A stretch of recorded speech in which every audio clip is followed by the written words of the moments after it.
क्या अखिलेश यादव मुसलमानों को बिरयानी का तेजपत्ता समझते हैं क्या? चूसकर फेंक देती है क्या सपा बाहर? एक बयान और सपा की हालत हो गई है टाइट। सपा की बौखलाहट आखिर क्या कह रही है, चलिए आपको इस रिपोर्ट में समझाते हैं। भले ही थोड़ी थोड़ी ठंड आ गई हो, लेकिन उपचुनाव की वोटिंग से पहले यूपी में सियासी पारा लगातार हाई होता जा रहा है। बीजेपी जुबानी वॉर कर रही है तो सपा पलटवार कर रही है। शब्दों के तीखे तीर दोनों तरफ से छोड़े जा रहे हैं। यूपी के डिप्टी सीएम ब्रजेश पाठक ने ऐसा बयान दे दिया है जिससे अखिलेश टेंशन में आ गए। जी हां, उत्तर प्रदेश के डिप्टी सीएम ब्रजेश पाठक ने शुक्रवार को मुरादाबाद में मुस्लिम वोटर्स को साधने के लिए ऐसा उदाहरण दिया है जिससे सूबे की राजनीति और तेज हो गई है। मंच से ब्रजेश पाठक ने मुस्लिम वोटर्स को बिरयानी बनानी सिखाई और फिर उनको सपा की बिरयानी का तेजपत्ता बता दिया। ब्रजेश पाठक ने कहा कि सपा के लोग आपको इसी तेजपत्ते की तरह बिरयानी में स्वाद के लिए डालते हैं, फिर बिरयानी बनने के बाद सबसे पहले उसी तेजपत्ते को चूसकर प्लेट से बाहर फेंक देते हैं। सबसे पहले क्या करेंगे, बिरयानी के पत्ते को चाट करके अलग रख देंगे कि नहीं, बताना जरा, बोलो भैया। तेज पत्ते को चाट करके बिरयानी से अलग रखेंगे कि नहीं रखेंगे, बोलो भैया, बोलो ना भाई। काली मिर्च आ गई तो उसे चबा लिया, दालचीनी आ गई तो चूस के रख दिया। काली मिर्च, दालचीनी, बड़ी इलायची, सबका जो स्वाद तो आपने लिया, लेकिन तेज पत्ते को चाट के प्लेट के बाहर रख दिया।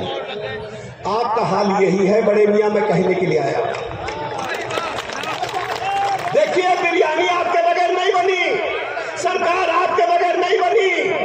वोट आपने दिया, वोट की ताकत आपकी है। अगर समाजवादी पार्टी से आप अलग हो जाओ तो समाजवादी पार्टी टके की 3 पार्टी हो जाएगी।